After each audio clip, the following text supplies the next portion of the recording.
Bismillahirrahmanirrahim.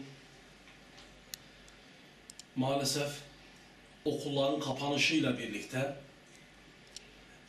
yine artan başörtüsü zulümleri, yine çirkin eller, yine bildik o çirkin yüzler, maalesef yine hukuksuzluklar, yasaklar ve zulümler ki bu okulların kapanışıyla birlikte biraz daha arttı ve en son kendisini maalesef Tarsus'ta Abdülkerim Bengi Anadolu Lisesi'nde Gülten Ayvar isimli bacımıza gösterdi.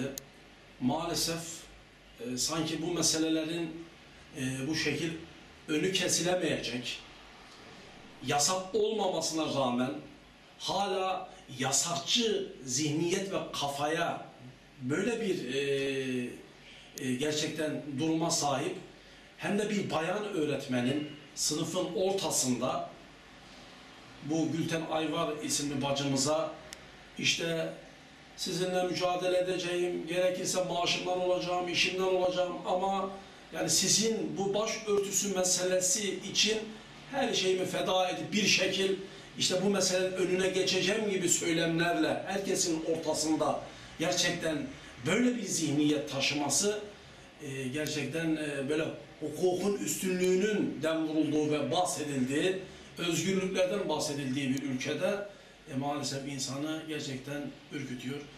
Gittik, Gülten Ayvar isimli bacımızı ziyaret ettik, görüştük, konuştuk ve ona hem hukuki açıdan, hem psikolojik açıdan, hem sosyolojik açıdan her konuda yanında yer alacağımızı ifade ettik. Desteklerimizin yanında olacağını ifade ettik.